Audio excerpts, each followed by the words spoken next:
Hello दोस्तों, नमस्कार। मैं यज्ञेश आप सभी का अपने चैनल नॉलेज हब में स्वागत करता हूँ। क्या आप लोग ये जानते हैं कि आज ही के दिन पास्ट में क्या क्या हुआ था? अगर नहीं जानते तो मेरा ये वीडियो अंत तक जरूर देखिए। ये वीडियो में मैंने जानकारी दी है कि आज ही के दिन यानी कि 23 सितंबर को पास्ट में क्या क्या हुआ था, कौन कौन सी घटनाएं हुई थी। वीडियो चालू करने से पहले अगर आपने अभी तक मेरा चैनल नॉलेज हब सब्सक्राइब नहीं किया तो मेरे चैनल को भी सब्सक्राइब कर दीजिए और साथ में वो बेल आइकॉन भी प्रेस कर दीजिए ताकि आपको मेरे नए वीडियो की नोटिफिकेशन सबसे पहले मिले। तो चलिए बिना देरी के वीडियो की शुरुआत करते हैं। 1925 में राष्ट्रपति हूवर का मानना है कि संयुक्त राज्य अमेरिका में वाणिज्यिक हवाई लाइनों का समर्थन स्वयं बनाया जाना चाहिए और सहायता और संघीय वित्त पोषण के साथ बनाए गए उद्योग की देखरेख के लिए एक प्राधिकरण होना चाहिए। उन्होंने पोस्ट मास्टर जनरल में भी खरीदारी की क्योंकि एयर पोस्टिंग उद्योग को दूर ले जाने में मदद करने का महत्वपूर्ण हिस्सा होगा। वह नए उद्योग के मदद के लिए स्थानीय हवाई अड्डे प्रदान करने के लिए नगर पालिकाओं पर दबाव डाल रहे हैं। 1938 में रेड क्रॉस ने न्यू इंग्लैंड में तूफान पीड़ितों की मदद के लिए तत्काल अपील की जा रही है क्योंकि अब मरने वालों की संख्या 500 से अधिक हो गई है और कई हजार लोग अपने घरों को खो चुके हैं और कई अन्य घरों में बाढ़ आ गई है और आराम देने के लिए अस्थायी आश्रय लगाए जा रहे हैं।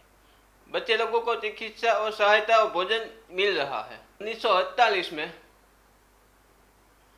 अमेरिका में पिछले 5 सालों के लिए समर्थन मूल्य में $20 करोड़ की लागत और सरकार की लागत में $20 करोड़ की लागत से अधिक उत्पादन को रोकने के लिए सरकार ने 1949 के लिए कम कीमत का समर्थन मूल्य और कम उत्पादन का उत्पादन करने के लिए प्रेरित किया। इसका मतलब होगा कि कम कीमतों के लिए उपभोक्ता और कम सरकारी सब्सिडी होगी।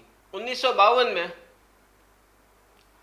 उपराष्ट्रपति पद के उम्मीदवार रिचर्ड एम निक्सन ने जनरल डी आइजनहावर के साथी को उनके प्रायोजकों द्वारा उपलब्ध कराए गए गुप्त नकद कोष के आरोपों से बचाव करने के लिए टेलीविजन पर जाते हैं।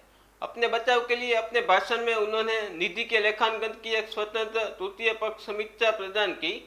भाषण को अतिरिक्त प्रचार मिला जब उन्होंने कहा कि उन्हें चेकर्स नामक एक अमेरिकी कोकर स्पेशियल दिया गया है लेकिन वह कुत्ते को वापस नहीं देने जा रहे हैं। इस तथ्य के कारण कई लोग उनके भाषण को चेक्स भाषण कहते हैं। 1957 में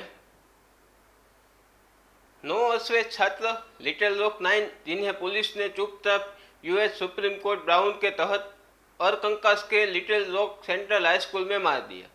श्वेत छात्रों के माता पिता के बाहर सफेद भीड़ के बाद स्कूल के अंदर अश्वेत छात्रों के बारे में पता चलता है कि वे दंगे करना शुरू कर देते हैं और क्योंकि दंगाइयों द्वारा पुलिस को मार दिया जाता है इसलिए लिटिल रॉक 9 को स्कूल से निकाल दिया जाता है। 1968 में कोलंबिया के 2 जेट विमानों को अपहृत कर क्यूबा ले जाया गया जहां अनुमान लगाया गया है कि उन्हें राजनीतिक शरण दी गई है। यह अज्ञात है कि कैसे अपहरणकर्ता बंदूक के साथ विमान पर चढ़ने में कामयाब रहे क्योंकि सभी यात्रियों को बोर्डिंग से पहले चेक किया जाना चाहिए था। 1977 में लंदन हीथ्रो से लॉस एंजलिस तक कॉनकॉर्ड के लिए नया मार्ग बनाने की योजना को रोक दिया गया क्योंकि सैन फ्रांसिस्को के मेयर ने कहा कि कॉनकॉर्ड शहरों के शोर विरोधी आवश्यकताओं को पूरा नहीं कर सकता और उसे जमीन की अनुमति नहीं दी जाएगी। 1989 में जर्मन ऑटोबान पर दुर्घटनाओं के लिए सबसे बुरे दिनों में से एक कोहरे के कारण 5 विशाल पाइपलाइन जिसमें बड़ी संख्या में श्रृंखला की चोटों के साथ 256 कारें शामिल थी। जर्मनी में ऑटोबान की कोई गति सीमा नहीं है जो 140 माइल पर आवर जितनी तेजी से यात्रा करती है। उतनी ही तेजी से यात्रा करने वाली कारों के लिए जो घने कोहरे की स्थिति में आपदा का नुस्खा है। 1999 में मार्स क्लाइमेट ऑर्बिटर मंगल ग्रह पर पहुंचा और जब अंतरिक्ष यान मंगल के पीछे गुजरा तब वह कभी भी उभरा या रेडियो संपर्क नहीं बना। नासा का मानना है कि मार्स क्लाइमेट ऑर्बिटर बहुत कम ऊंचाई पर था और कम ऊंचाई पर वायुमंडलीय तनाव और घर्षण से नष्ट हो गया। एक जांच के बाद अंतरिक्ष यान के नुकसान को नासा के उपमहाद्वीप पर दोषी ठहराया गया जो पृथ्वी पर नियंत्रण सॉफ्टवेयर में नासा द्वारा निर्देशित मीट्रिक इकाइयों के बजाय इंपीरियल इकाइयों का उपयोग करते थे। 2003 में शोधकर्ता वारविक विसेंट, डेरेक म्यूलर और मार्टिन जेफ्रीज ने जर्नल जियोफिजिकल रिसर्च लेटर्स में वार्डन आइस शेल्फ ब्रेकअप की रिपोर्ट दी। वार्डन आइस शेल्फ जो आर्कटिक की सबसे बड़ी बर्फ की सेल थी, फ्रैक्चर हो गया है, जिससे मीठे पानी की झील का सारा पानी निकल जाता है। अप्रैल 2008 में एक नई रिपोर्ट में बताया गया कि शेल्फ दर्जन दरारों में फ्रैक्चर है और ऐसा लगता है कि शेल्फ विघटित हो रहा है। 2004 में तूफान जीन ने हैती में पटक दिया, हजारों लोग मारे गए। हालांकि तूफान केवल एक श्रेणी 2 का तूफान था के साथ भारी बारिश के कारण पेलिग्री नदी के लिए बाढ़ के कारण विफल हो गए, जिससे पूरे गांव में बाढ़ आ गई, जिससे सैकड़ों लोग बह गए। 2004 के तूफान के मौसम के दौरान क्षेत्र में आने के लिए जमीन तूफान घातक तूफानों की एक श्रृंखला का हिस्सा था। 2006 में बगदाद में एक केरोसिन टैंकर पर कार बम हमले में 35 लोग मारे गए और कई घायल हो गए।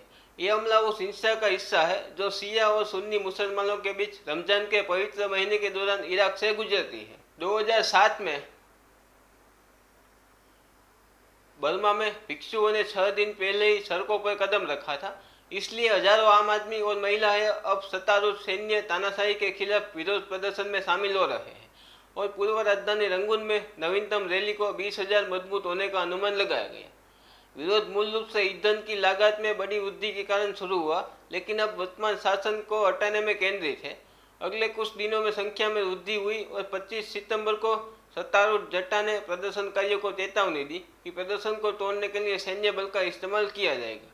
साथ ही विरोध प्रदर्शन का नेतृत्व करने वाले भिक्षुओं के लिए विधानसभा बिंदु स्वेदागोन पगोड़ा पर सेना के ट्रकों को रखा जाएगा। 2008 में बर्मा में 9,000 कैदियों को सेना द्वारा संचालित सरकार द्वारा अच्छे व्यवहार पर रिहा किया जाना था, ताकि 2010 में होने वाले देश के चुनाव में भाग लिए ना जा सके। 2009 में विश्व बैंक ने भारत को $4.3 बिलियन का ऋण भेजने की बात कही। ऋण का उपयोग बुनियादी ढांचे के लिए और राज्य के बैंकों का समर्थन करने के लिए किया जाता है। 2011 में जाम्बिया की राजनीति में विपक्ष के नेता माइकल सट्टा ने एक करीबी चुनाव में रुपया बंदा